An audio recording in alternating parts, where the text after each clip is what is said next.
คือบ่เห็นสาวนะพี่น้องคุณแม่อีแม่ซอนขึ้นมะพร้าวให้กินอีแม่แข็งแห้งขนาดเลยจับดีๆเด้อแม่เอ้ย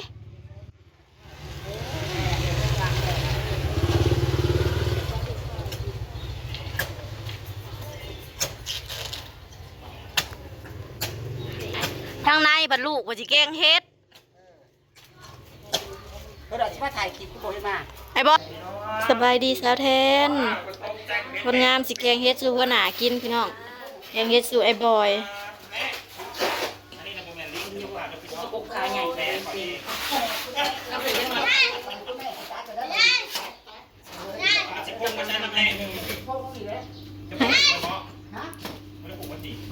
ให้สาวแทนแกงสู่กินทั้งนี้สิแกงเฮ็ดทั้งนั้นขึ้นมะพร้าวพี่น้องเอ้ยแค่จะมีจังหัน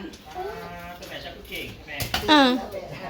นั่นแหละหนูจังหวัดซัพพอร์ตแม่แล้วจังดูแลผัวเราได้แม่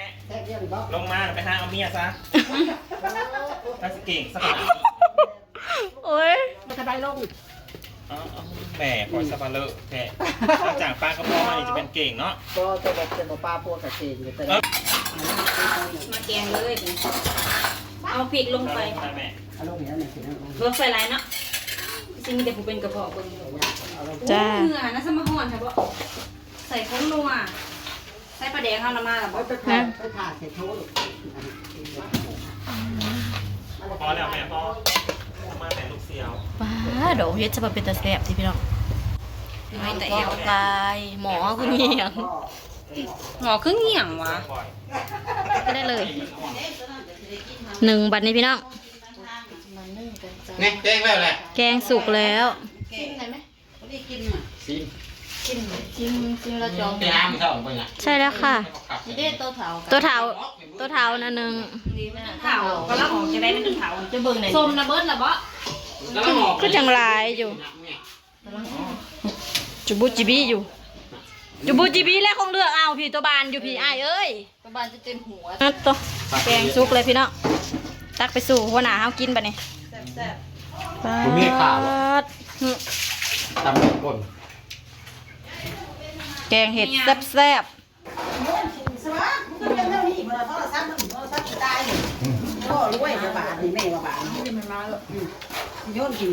โอเควัดหยุดหยุดมาเดี๋ยวนี้โดยมาเพิ่นหยุดเอามา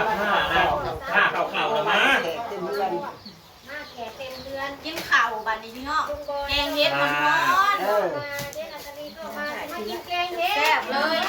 เรื่องของเรื่องก็มากินแกงเห็ดตีนเห็ดรวมกินสามัคคีหลายคนมากินแกงเห็ดเพราะว่าแซ่บเนาะแซ่บแห้งบ่แม่แซ่บสมกระดูกบ่มีเหี้ยเลยบ่มีผัวกินห่วงก็แซ่บบ่โอ้ยถ้าพวกกินนั่นพวกกินห่วงยัดบ่ย่างกูแต่เราอยู่แต่รู้เอาไว้กินข้าวซะก่อนน้อง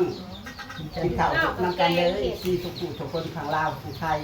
สวัสดีครับเฮาบ่ทันได้กินเลยนะบ้านนี่ก็มากินน้ำตาลเลยเอาไว้นี่นะแม่เห็นอยู่อ้วนเบิ่งให้แน่ก็มันมีเฮ็ดเบื่อนะบ่แม่นี่บ่มีบ่มีเห็น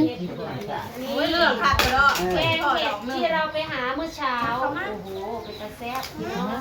อันที่มันเป็นสีแดงนี่นะว่ามันมีเห็ดเป็นเห็ดเรืองแดงมันเป็นต้นลายเห็ดตีนะครับโอ้คุณมีแต่ข้าวห่อนบ่แล้วเขามาใหม่เหลืองใหม่ครับตอนนั้นใหม่ๆเลยว่าแต่ละคานบ่ได้น้ำคานไผ่ แม่นโอ้เรื่องว่าได้อย่างไรมื้อนี้เบิกเงินมันเจ๊ได้เจ๊นาตาลีได้บ่ขวดเป่าจะโฮมแล้วโดยแต่ฟาดนี่แล้วมากินเขาก็จะน้อยหนึ่งเอาได้ป่านนี้ขับมาเลยวัดมาเด้อบุยากกินอีสานบุยากหายอิ่มแล้วก็อยากบอกมันจะหาเป็ดนะคะเป็นเรื่องยังไงเรียกมาแล้วก็หายแซ่บผักเลยเนาะดอกเห็ดก็งามรวยอยู่น่าก็กินแกงเห็ดไปหาที่โขกได้โอ้ กบาทำโคกหน้าถอดตุ้ยตัวเขาพาจะไปแล้ว นี่อยู่ในนี้นะ ระวังระวัง โขกเจ้านะหัวเก่า โคกนั่นแหละมาพี่น้องกินข้าวกับแกงเฮ็ดแม่น่ะใช่ลูกนะแม่มาแล้วเฮ้ยบอกถึงมันจะเฮ็ดแต่ก้นเนาะ ก่อนไปถ่ายไปเอาก่อน เฮ็ดแต่ก้นได้น่ะ เรียกพ่อไปออกเอาไม่เดียวหรอกมันเป็นยังเอาให้ยกกินถ่ายมากแต่หัวจะไม่เที่ยวไม่เดียว ให้แกงวะ งามแต่ มันก็แซ่บแห้งเลยแซ่บเบิ่งบ่ ให้ยุ่งมาโต๊ะร้ายเติบ แกงซื้อนี่นะบ่แซ่บใช่บ่มีปลาแดก ได้เป็นไร ใส่ปลาแดกปลาซิวสม มันเติมมันพอดีเลยหมอจอก แซ่บ เอา เด้ คื อน นี้อันนี้ก็แซ่บใส่ปลาแดกปรุงซื้อปลาแดกปรุง มันถูกถูกเนี่ย คืนนี้ก็ใส่ปลาแดกปลาซิว ให้ บ่ แซ่ แซ่ บบ แซ่บเอาแซ่บ แบ่งมาเลย โอ้ขายเลยตัวเดียว6 โล ให้เขาน้ำเนี่ยได้ไหมใหญ่คนในหูปลายังหำเขามาปลาเคิงบ่ เรามา ใส่ปลาเดียวมาเขาเรียน ในบ้านก็ได้แต่ลูกมันเอาอยู่บ่ลูกนั่งลูกเอาลูก บางเต็มตุ่มบาง ทำเลย บางโต๊ะบางฟอสบางโน่บางย่างบางหลัง ไปพากันมาเลยนะเดี๋ยวนี้นะพ่อ นั่นแหละขึ้น บอกคักอะไรเขาปะ มากินถามลูกมันเลย เอาของข้าวออกเลยนะ มาเลย แล้วพอมือแรกผักกัวก็มาสู้เอา ป้านั่งกินข้าวแล้วพี่น้องถ่ายกินปิ้งเป็ดบัดนี้ตอนนี้ซุ่มอันไอ้บางกำลังคั่วเป็ดถ่ายกินปิ้งเป็ดวันนี้จะได้กินปิ้งเป็ดอีกแล้ว เลยน้องดาวนะ อาหารเกิดอีกแล้วพี่น้องเอ้ยมีจะกินกับกินหัวหนากะเอาเบียร์มาสู่กิน บ่ได้แม่สิเงียบกินเอาบ่โป่งนะ กินเมาแล้วก็นอนเว้ยแตวบ่ไหวตัวนี้ แ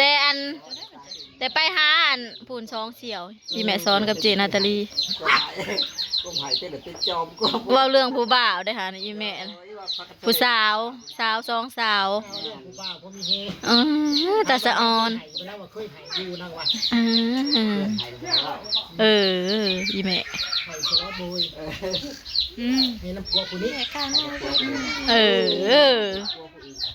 พวกมืนกันบทหายแต่น้ำพัวตัวเองหายน้ำพัวคนอื่นน้ำมีแม่วะ ก่อนแบบพวกตีกันแล้วก่อน อ๋อ มีจะผัว24ผัว ซอสสี่ที่นั่นทั้งบักหลังไหนบักหลังเป็นคนที่ซอสสี่ อันนี้เท่าใด ป้า เอาแจ็คเสี่ยวบอก ซ้อนวีซ่าให้หนูเนี่ยสมัยเอ้ย อันลังในที่ท้ายบ่ พัวหละ เลิศค่ะ บอแมนวันสุดท้ายบอแน่ บ่แน่ยังบ่แน่อยู่ แต่ว่าคนที่ซอสสี่ ฮะ แม่เด็กปีก ลงมาเอ้า พี่น้องมานี่ก็จะได้คอหล่มคอนอนถากินปิ่ง ก็บาปอ้ายเฮาจะสิได้นอนถาพี่น้องเอ้ย น้าเป็นคนเจ้าที่บ่บ่บ่ได้ ลงมาเอาเล็กปีกเด้อยิงเอ้ยเอาโตในหันแล้ว มันมีหลายอันเอาโตที่มันใหม่ที่สุดเอาโตที่มันใหม่ๆยิงเนื้อปิ่งปลาเราได้ปลา3 ตัวในน้องนะเรากลางมองบ่ปิ้ง กับแก้มเบียร์ดิ รับโลดถ่ายกินปิ้งเป็ดพี่น้องเอ้ยบัดนี่ว้าวเรมอนโอ้สายเมาทั้งหลายเลิศหัวหน้าเฮานะเลิศที่สุด มากินแบบไม่ต้องงั้นเย็นนี่รอด โอ้คือสิโหดเจ๊ เลยไปนำกัน